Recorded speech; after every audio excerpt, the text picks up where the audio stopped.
Hello, I'm Christina from The Turned Leg. I love to salvage, repurpose, and create and help others to do the same.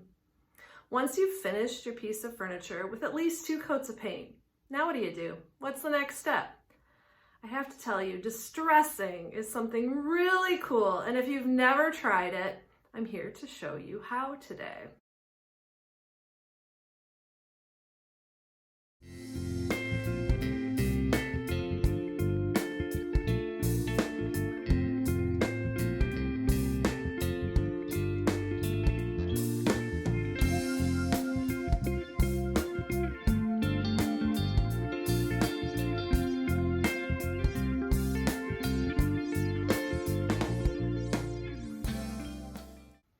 There are 2 ways to distress. And distressing just means you're replicating the look of a piece of furniture that's been worn over the years. Now, I recently bought a dining room china cabinet, and the distressing on it is really bugging me. Take a look at this.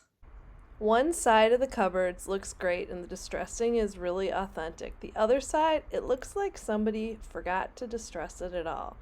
When you're distressing your piece, it doesn't all have to be equal and symmetric, but it does have to make sense. Make sure to also distress the areas that would get the most wear.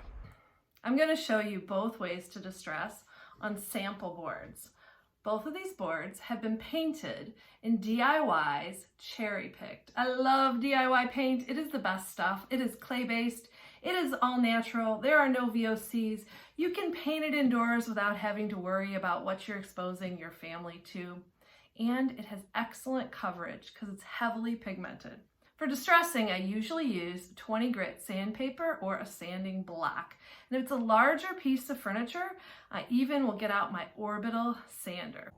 If your sanding block is worn out, you can just put a regular piece of sanding paper around it and use that to distress. The harder that you press, the more you will distress your piece. Just kind of go with it and decide what works best for you.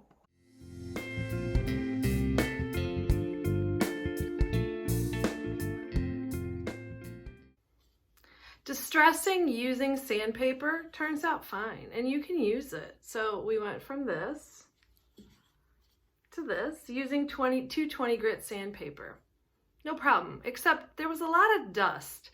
And if you're doing a larger piece of furniture and it's winter time, it's a little bit more difficult to deal with all the dust, especially if you're using such a large piece of furniture that you're getting out your orbital sander, which even makes more dust. I love mine.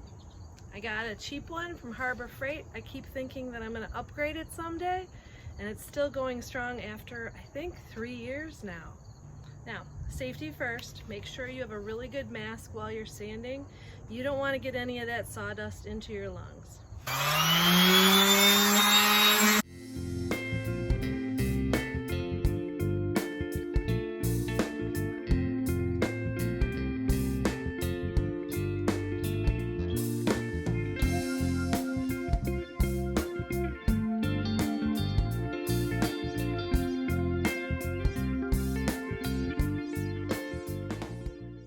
So I'll show you the second way, and I think the easiest way to distress furniture with DIY paint. It's called wet distressing.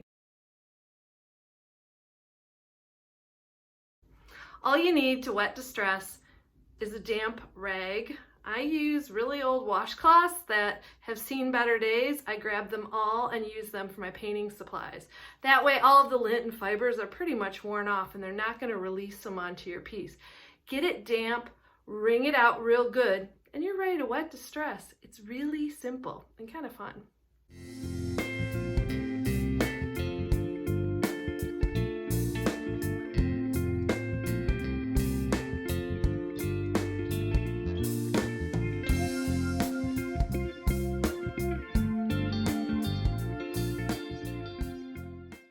Let's show you how to wet distress on something larger. Now, wet distressing is really nice because it will only remove the top coat of paint that you have on. And so if your wood is really pretty and it's a dark stain or it looks nice underneath, you can reveal it without damaging the wood and getting down to like the raw wood level. It just kind of depends upon the look that you're going for as to what you use. But let me show you how I'm gonna wet distress this piece. I have my washcloth and it's damp. The more pressure you apply when distressing, the more distressing will occur. It's always a good idea to start off with just a little bit and then get to the point where you really like it.